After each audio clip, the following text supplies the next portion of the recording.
Hello everyone, welcome back to Just Another F1 podcast here on Apex Motorsport. My name is Richard Smyth and we've just had the season finale at the Abu Dhabi Grand Prix.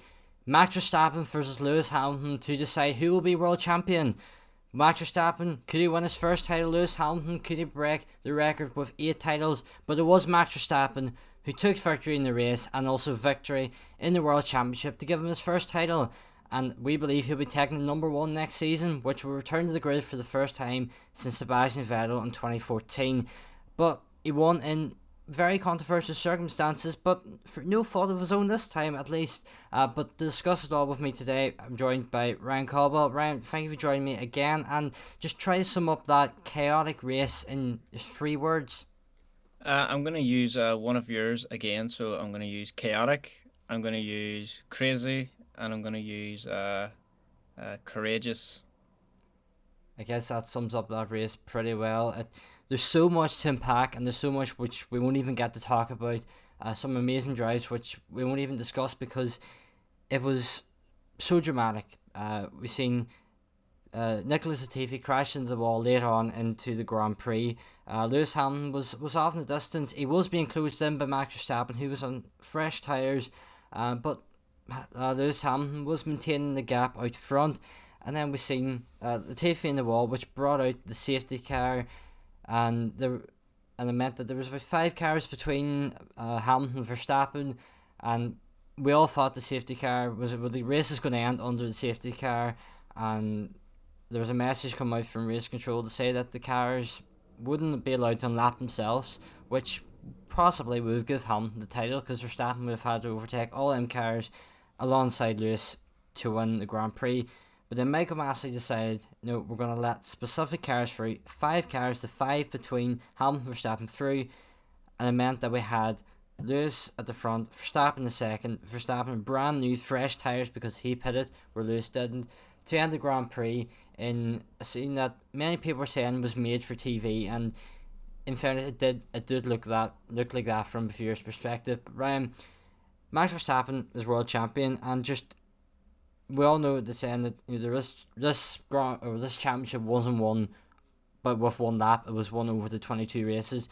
Do you think Verstappen had done enough over these 22 races to deserve to be champion?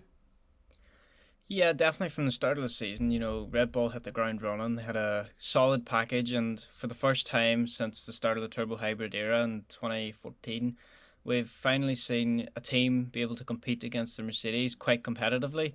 Red Bull came straight out of the garage testing. We were like, they are quick, but is that just testing? Or are they just quick because it's testing? And Red Bull, and Mercedes haven't fully turned it up yet for the the quali simulations and stuff like that. I was like, yeah, I think Red Bull might actually have something here. And throughout the season, we've seen Verstappen get the most out of that car. He's won plenty of races this season and was able to compete against arguably the all-time great, who is now par on-time great with Michael Schumacher. So that's probably another reason why I'm not exactly mad about the decision of what happened in the race, but at the same time, I kind of feel for Max at the same time. Where am I going with this? Oh no, anyway, Verstappen, I feel throughout this season we've seen development with him and Perez. Perez, obviously, he got that one race win, and he's had a podium as well. He's really helped the team, but Verstappen has just shown that he's taken that what is known as a dog of a car because of how difficult and twitchy it can be, and he's just driven his heart out all season. I don't think he's not finished, well, he obviously has had a DNF, but any time that he has finished on track, it's always within either the top 3. So he's really put up top 2. So even again, he's really put up the fight with Mercedes this year, just to say, hi, watch out next year. We might just take you. And to be fair to him, he's driven his heart out. Lewis came back at him in the second half of the season quite strong. So it was just good to see, for once that we had another team, well, not another team, but a team finally come up against Mercedes and win a drivers' championship against them.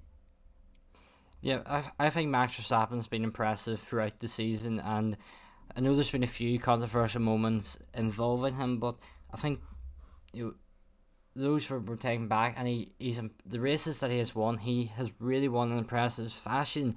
I think it's 10 wins he's got this season, which is crazy, and I think it's 18 podiums he's got, which is a brand new record. So he's done everything he needed to do to win the championship, and he done everything in the Abu Dhabi Grand Prix to win the title as well, because he had every right to overtake Hamilton later on in the race because he had fresh tires on. He was much faster than him, and despite not all cars being let through, he was allowed to overtake Hamilton. So Verstappen done everything he needed to win the championship, and you could say he won the championship fairly, but Lewis will feel very disheartened that he's lost his championship in circumstances out of his control, because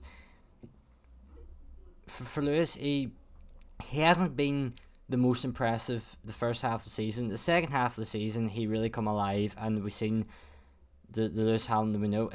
Especially the last 4 races of the season, where we had Sao Paulo, where he was disqualified from qualifying, and we've seen that incredible storm through the grid to take victory, which was incredible, and that's, I think, really spurred him on the last few races, because I think he won the British Grand Prix, and then it took him all the way to Russia to pick up another victory, and then all the way then to Sao Paulo for another one. So that was really a turning point for him. I think Brazil to challenge later on, and there's moments throughout the season where I think it was the lockup he had in Azerbaijan cost him. I think it was Azerbaijan.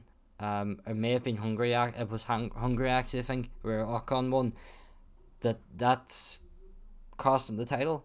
There's moments like that, but Ryan, do you think from Lewis Hamilton's perspective, he has a right to be annoyed that he lost his title based on something out of his control, with Michael Masi making that decision to only allow selected cars through? Yeah, it was one of those situations where you kind of didn't you yourself wish that you weren't Michael Masi, because you know that backlash, no matter what happens, if Max wins, then obviously Lewis fans aren't going to be happy, and if somehow if Lewis had have won, there would have been even more backlash, being all, oh well. Well, actually, I suppose there wouldn't have been as much backlash, to be fair, but a lot of angry Verstappen fans, and that's another thing you don't want. Definitely not. The race panned out quite awkwardly, weirdly. I don't know how the best way to describe it, but it wasn't exactly the easiest to watch race come the last 5 laps, when Latifi went into the wall, and we were just sort of like, oh, what's going to happen now? Now, at this point now, you have to remember, everyone is watching around the world. It was free to air in the UK, so a lot more people were watching it on Channel 4.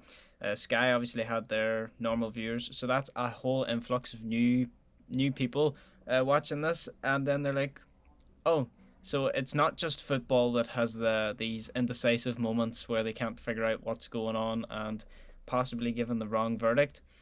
At the same time, I do feel for Michael Masi, based on the fact that he basically has the say in most things of what stands and what goes and what happens. I feel that he might not have had the best direction in terms of that situation. It was sort of thrown onto him. It was like, right, we need to get this car off. We said at the start of the race, before anything else, we don't really want to red flag a race if possible, especially at turn 14, which is where Latifi had come off and parked his car.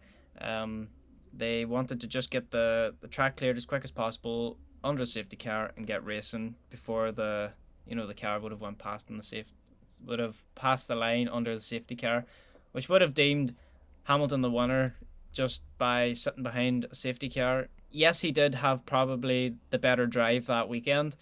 Obviously Max was helped out massively by Perez, and it's just one of those situations you don't think, was it right, was it wrong, should they have red flagged it and had a 5-lap shootout? But then there was no real there was no real deemed point that would have suggested that a red flag was necessary or even should be considered, because they weren't the right conditions for a red flag. It's one of those things. It's like, what do you do in that situation? I know I couldn't do that job.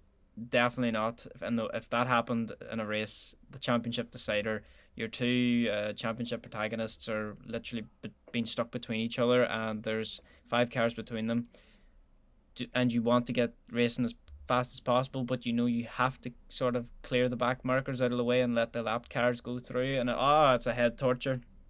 I do feel that, you know, the lapped cars, everyone should have possibly have had the chance of getting through. There was enough time from when the safety car went in, when everyone else was passing, that, you know, 4 more cars could have got through, which near enough was the rest of the pack. Well, thereabouts. So it's one of those situations where you don't know what to do, you don't know how to let it run. It doesn't sit well with a lot of people that that's how this championship was decided, but at the end of the day, once again, we'll just rotate right back. Championship's not decided over one lap. Yeah, and it's something I don't think we ever expected to be talking about, that both Hamilton and Verstappen deserve to be champions based on various things in that Grand Prix, because, you know, Verstappen clearly won the race fairly in terms of what happened, based on everything that was decided in the race, but Hamilton was denied victory due to those decisions. And it's one of these things where Mercedes obviously are taking it to court, and there is reports that Hamilton has said for them not to do that, but we don't know for sure. I think at the moment it stands the team are still going ahead with the appeal. They've already had 2 Stewart cases dismissed, but it's like the FIA marking their own homework. There's people saying it shouldn't be allowed, and obviously they're going to defend themselves over this. International Court of Appeal is quite different, and I think top UK lawyers come out and said that it's likely that the decision will be overturned, based on different evidence, and they go into all the legal stuff, and I think it would be very unfair for Verstappen to lose this championship. And it would be, I think if Hamilton was handed the championship, based on, if you're going purely by rules and the stuff that says in the rule book, Hamilton should be champion.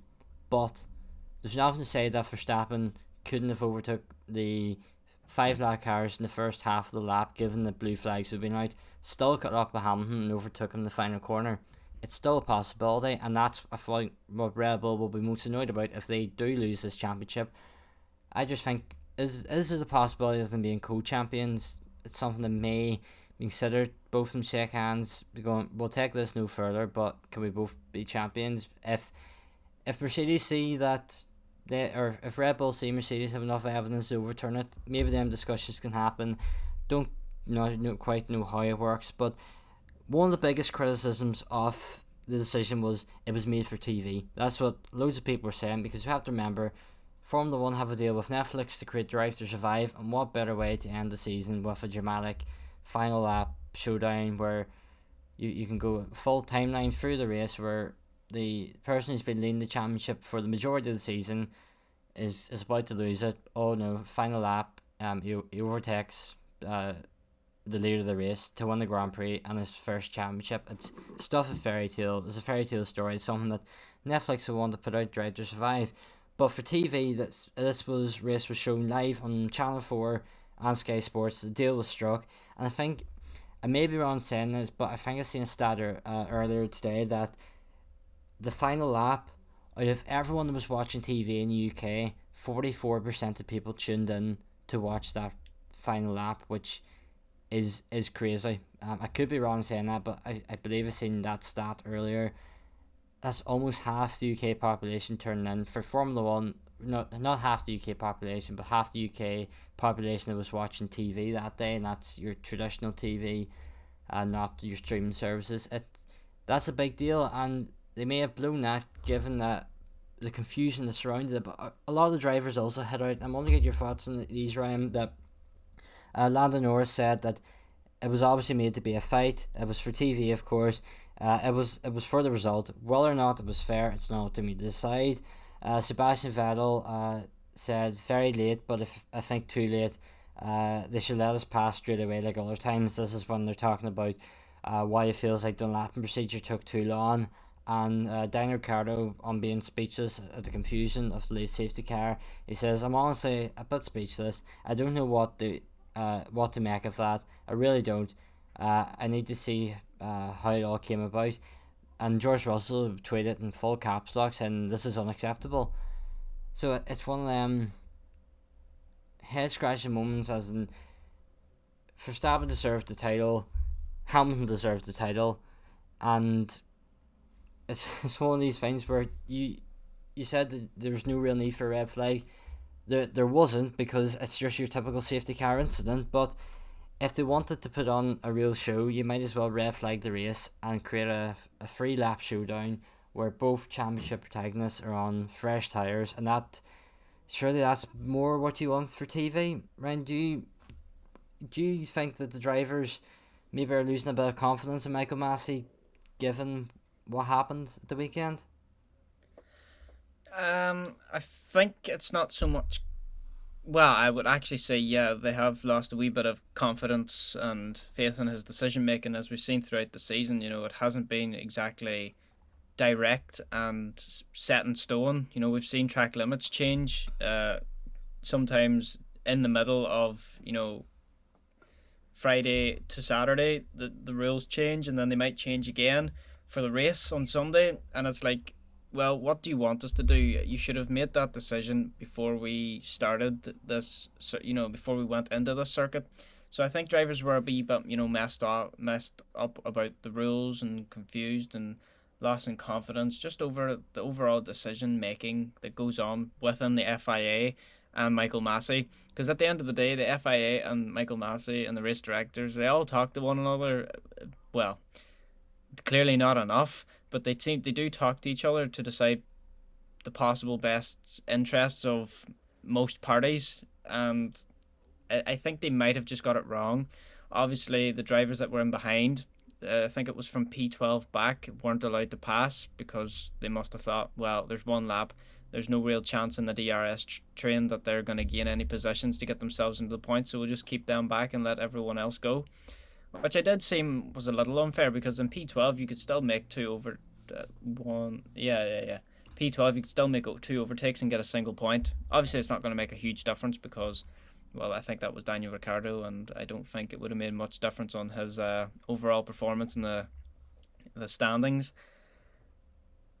The comments from other drivers, if we just relate that one of Lando Norris saying that it was made up for TV, if that was taken seriously as like an accusation, we could see the same sort of story happening that's happening to Jude Bellingham in football at the minute, where he said, the ref's, biased. He's been found to be fixing matches back then, and he's just done it again. Like, those are some strong accusations in football, but saying it's not as hard hitting, it's a wee bit lighter, oh, it was done for TV. You can still say the race was fixed for TV. So are athletes starting to get fed up with the sporting bodies that are above them? Possibly. It's one of those I keep saying situations. It's just one of those things where you can't predict what is going to happen on a race weekend with Michael Masi in charge, and for many people, it's just not acceptable. When fair enough, it really isn't. Obviously, Masi, he's had a difficult job. He had to replace Charlie Whiting, who was a legend of the sport and was so respected within the Formula 1 paddock and by drivers and team bosses, and always seemed to be so calm and relaxed about his job. And obviously, he passed away just days before the start of the 2019 season, and Michael Masi was thrown into the role, and you could understand the first few races where he was finding his feet. There was a few mistakes, but he's done 3 full seasons now, and he still doesn't look quite settled in the job. Now, obviously, it's a plug of the video, but obviously we have a video on our channel looking at who Michael Masi is, and that was created at the start of July, and this was before a lot of this season's problems really started to show. But one thing that I did notice when I was creating that video was his lifespan of a job was always 2 to 3 seasons,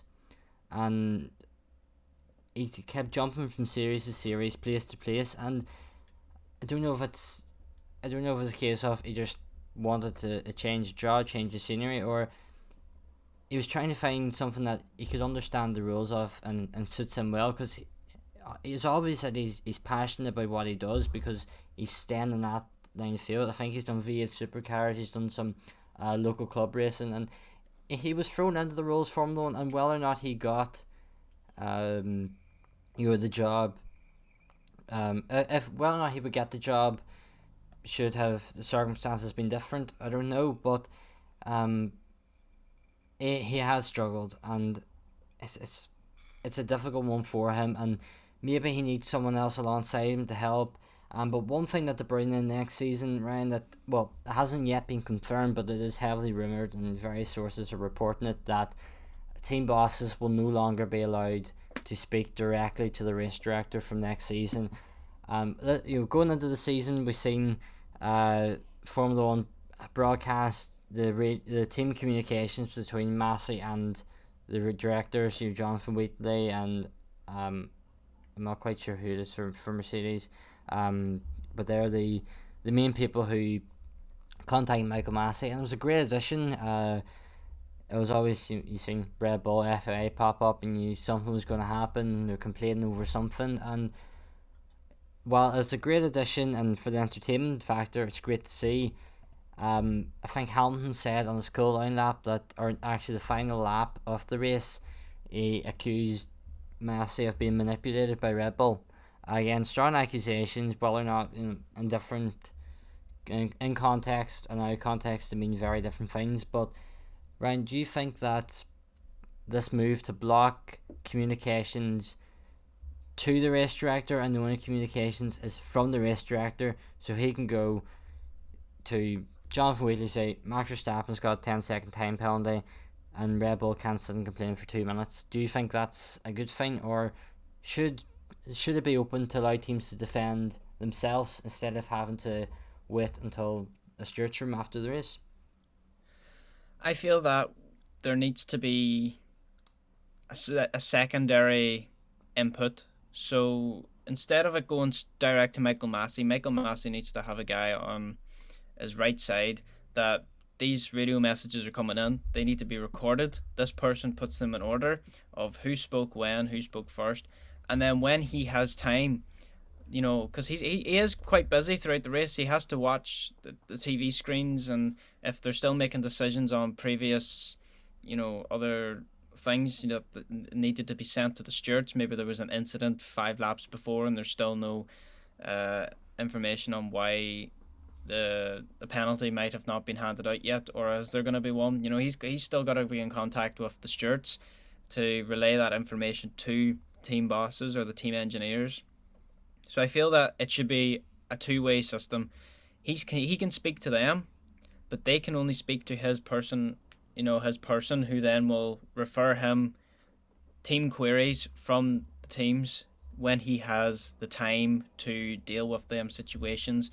Obviously, within possibly 3 laps, unless it is a major incident where, something really needs looked into over false. I don't know what situation you would have that would be very immediate, needing sorting, because obviously things like, giving the position back and stuff, he can literally just look at that and be like, yeah, he was ahead for most of that.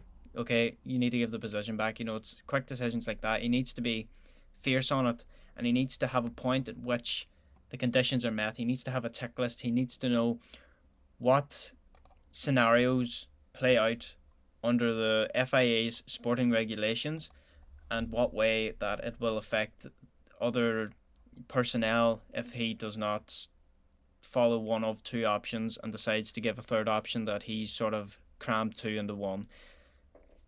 It is hard for him. I'd say there's I keep seeing news articles saying that he's facing sack, facing being sacked, which I do feel, he's had time to understand the regulations. You'd expect after 3 years or 3 full seasons to have some good general knowledge, if not a more in-depth knowledge of certain regulations that affect, major week-to-week run-ins of races, and how certain situations that are common, you'd expect to have those things in the back of your head, ready to just go, okay, that's what's happened there. Bring the footage up. Let's see what the reports are saying. What's the two teams saying? I have time to deal with this. In one ear, out one ear. Information relay. See what's happening. Bash, bash, bash. There's your result. Okay, we're going to do this. And have it done. Decision making is a wee bit weak, because he then relies on, if he thinks he's unsure, he'll send it to the stewards. And then obviously the stewards can either relay it with, straight away, or they'll wait until the end of the race, depending on what sort of penalty it's going to be, to review the footage. I don't know how to feel about Michael Masi, but I feel that he needs just a bit more guidance and a right-hand man. Yeah, and I think it's important as well to mention that he's getting so much abuse online that he is only human as well, and he can make mistakes, and he's made a few, but at the end of the day, anyone in that position could have made the same mistake, and it's such a high intensity sport, and it's on track and off track, it's the same. He had a very difficult decision to make, but he has set the precedent before, because at the Eiffel Grand Prix in October 2020, when Lando Norris crashed, he caused a safety car, and on that day, lap cars were allowed to lap themselves, because he said over the radio that there was a requirement in the sporting regulations to waive all, and the important word there is all, lap cars passed. Now, if that had have happened on Sunday, Lewis Hamilton would have definitely been champion, because there wouldn't have been enough laps for the cars to get past, unlap themselves, and for the safety car to go into the pit lane.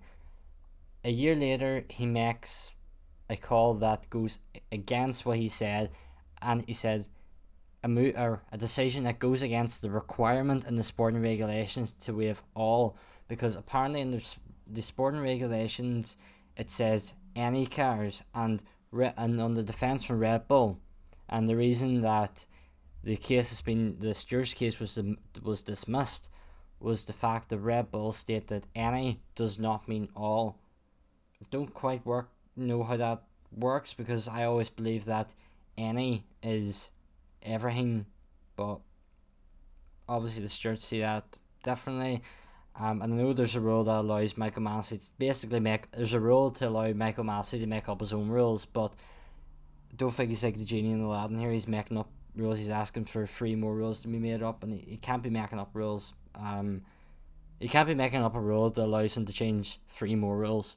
I think that's really what has happened here, but I think that's enough talk about the two championship protagonists for now, because we'll go on to their teammates, because it was the final race in a Mercedes for Valtteri Bottas, and also the end of the first season for Verstappen's teammate Sergio Perez, who was, I thought he was very impressive up against defending Hamilton. He was doing everything he had to do. Ren, what do you make of Perez's performance, and especially that period where he was defending for his life against Hamilton? I'll start with Bottas before I get too excited here.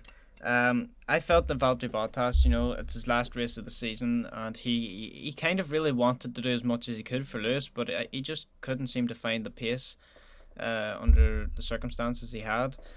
I felt that, for his last race, you'd have expected him to, really go out with a bang and push the car to its absolute limit, almost scratching the walls and stuff like that. But no, he played it quite conservative and quite held back. Well, he did try, but then we move on to Perez. He was there for Max. He wanted Max to win, obviously, because it is his teammate. Perez, he made himself one big wide boy and held Hamilton back so much that Verstappen gained pretty much like 7 seconds within 1.5 laps, 2 laps, which it doesn't sound like a lot, but in terms of Formula 1, 7 seconds is like a lot of time. It is quite a lot of time, and I couldn't give you an estimate because my head doesn't work that fast, physics and stuff, But Perez, I think he's really progressed well over this season. Obviously, he got that win on the podium, so he's He's not exactly up there with Max, because obviously Max was winning races day in, day out. But Perez has really been that second driver that Max needed this year. I don't think, no, this is even more worse again, or more controversial. I don't think if Pierre Gasly or Alex Albon had been given another year or another chance, would any of the two of them been able to drive that car the way Perez has done this season. I feel that he, with his experience with Force India, or Racing Point, or whatever you want to call it now, he's really shown that those 10 years of experience have proved well that he can adapt to this new car, this Red Bull, which is very difficult to drive, as we have seen from Alex Albon and Pierre Gasly. But Perez seemed to manage to get the grips of it and manage to extract more, over a season than what any of the other two previous interim second drivers have done. So fair play to Perez. He played a vital role in keeping Max up close, which I suppose aided him the opportunity to make a pit stop in the first place before the first safety car. So my view on the two reserves, not reserves, but the two second-hand men to the main two, they played sort of a decent vital role throughout the season. We've seen Bottas backing up Verstappen at times. We've seen him locking out the front grid alongside Hamilton. That's what you need. You need that second car up there to really do the performance, and both have done that this year. Bottas obviously going to Alpha. I hope that Alpha have somewhat of a midfield car next season instead of being back at the pack. So I want to see what Valtteri can really do. We don't want to see a Kimi happen to him. He goes from the likes of Ferrari to Alfa Romeo, and then everything just sort of slows down and his peak has essentially been hit. But for Bottas, I hope that he goes there with that 2-year deal, or is it 2? It's 2 years, I think. 2 year. 2-year deal. He's got his head cleared. He knows that he can use 1 year to focus and 1 year to really drag the most out of the car and possibly compete for top 10s nearly every weekend, which would be good to see. Yeah, definitely be nice to see for Bottas, and also nice next season to see Verstappen use the number 1 and Perez use the number 11. Although I think at some point that may be a little bit confusing. It's a bit like Ricardo and Verstappen, they were teammates. You got quite confused with the 3 and the 33 and now the 1 and 11. But Ryan, just very quickly, there was also impressive performances from Carlos Sainz and Yuki Tsunoda. Yuki Tsunoda was so close to getting his first podium. Just what have you made of them two this weekend, and do you think they've settled in well, and for next season they'll definitely be up there again, potentially for the tail end of the podium? Yeah, if just keeping it short and sweet, as you were saying, Carlos has had a phenomenal season. He's been the number 1 driver to the number 1 driver of Charles Leclerc. So I see that things might have changed a little bit in the Ferrari garage. Carlos has had such an exceptional drive, especially even this last race. We didn't expect a Ferrari to be in the top 3. I thought it would have been, Verstappen, Bottas, Hamilton, or even, Verstappen, Perez, Hamilton, Bottas, Perez, Hamilton, Bottas, Verstappen, the classic Hambot Ver, or Ver Hambot, or whatever it is. I thought it would have been like that, but no, we had quite an exciting race in the midfield area. Carlos obviously had a massive advantage after getting past Charles Leclerc, who unfortunately had an awful race. On the terms of Yuki Tsunoda, he was a real surprise for me. He started P8 and I was like, Gasly is, he is the big guy. He's going to finish quite well. And then all of a sudden, Yuki Tsunoda near the end of the race is like, oh, hi guys, I have showed up. Hello. I thought, where does he come from? How have I not seen this throughout the race? How have I not seen his little TSU, go up and up and up, and he's sitting in 4th? I was like, no way. But fair play to Yuki. He hasn't had the best of seasons, and to end off the season on a high, he really did that. Yeah, and obviously we'll talk more in detail about the rest of the season in the next episode of the podcast. Be the final one of the season. Hopefully it'll be up at some point, I think, sometime during January time. But yeah, Brian, I think that's going to be all we're going to talk about today's podcast. We would love to go into more detail about the Verstappen Hamilton incident, but I think at the moment there's still so much unknowns in terms of this court appeal that once things start to be cleared up and we make a bit more sense of it, we will do another podcast about it, and we'll let you know across the social media what's happening with this. But yeah, Ryan, any final thoughts before we round out this podcast? Yeah, definitely check out the video on Michael Masi. The support over the last couple of days has been quite exceptional, to say the least. A lot of engagement from viewers as well, which is nice to see as well. So just thanks for the support on that, and also make sure you maybe subscribe. That would be nice too. Yeah, and I think this may be the possibly final video if you're watching YouTube of the year. It might not be. Haven't quite decided that just yet, but if it is, just thank you everyone for your support this year. That's two complete seasons now of Formula One, and hopefully have enjoyable Christmas period and a happy New Year to everyone. But yeah, that is going to bring an end to the season end of race podcast for the season, you should say. So yeah, thank you everyone so much for listening, and we hope you join us all for the next one, which will be an end of season review. Goodbye.